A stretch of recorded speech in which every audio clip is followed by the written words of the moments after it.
and other bilingual animals because it takes 2 people, well 3 counting grandma, to raise a child. So this is actually about my child's second mother, his yaya. And it came about because I was teaching my kid how to make animal noises. Moo, the cow says moo, etc. And I realized that he was getting the exact same lessons from another source, and that our lessons were wildly different. Our versions were wildly different. As parents are creatures of habit, never mind that their spawn is no more aware of language lessons learned yesterday than today. It's been my morning ritual to take my son on a trip to the farm. I go through the rigmarole of calling out animals and parroting the sounds they make, from double vowels to mixed consonants. The cow goes moo, I start with cheeky pleasure. The pig goes oink, to which he raises a quizzical eyebrow, and then manages an indulgent smile. True nirvana is reached with multiple purrings of meow. Laughter seizes the premonition of teeth on the small flap of his upper gums and transforms him into a Mandarin Buddha. Matters get a little complicated when his second mother, a role oversimplified to Yaya, tries to join the farmland philharmonic.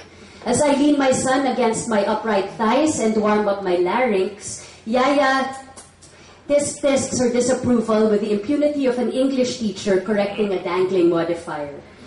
This morning marked our first foray into the world of amphibians. The frog goes, ribbit, I started. Slapping me on my thigh like an old maid teacher rapping a child's knuckles, she countered, no, coca.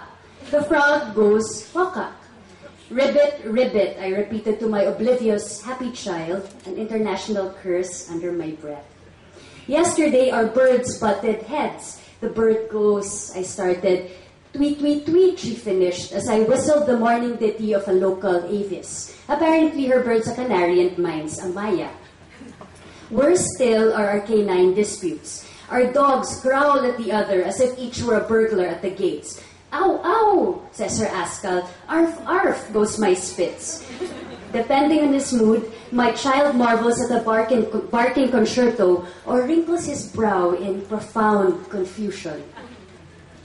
Below the surface are 100 off-the-record realities that are better left unsaid. There are the hard considerations of hierarchy and place in the social rungs. In an ideal world, there would be no distinctions, and John Lennon would be Lord and Lenin of social equality. Imagination would be a private heaven where race and class have no place, and the only barriers between 2 people would be their own individuality, each with its own set of quirks and eccentricities, hatreds, and loves. As it is, inequality in our country boils down to English. Who speaks it and who doesn't? Who elects and who pretends? I have the luxury of election. I can choose to speak in English and decide to speak in Tagalog. Rolled R's and failed affixes notwithstanding, isali as grammatically correct to me as salihin. When foreigners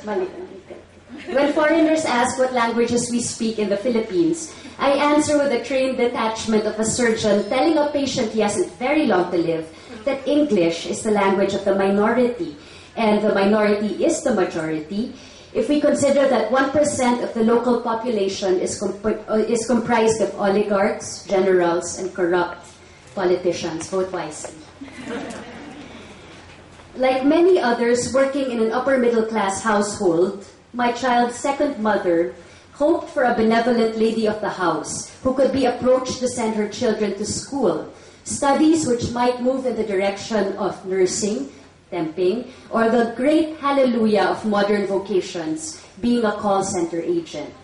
While the lady of the house might consider it her social obligation to send these kids through school, it's a common practice to turn a blind eye to the implications of post and station. The one hanging banderitas at your child's baptismal party is the same person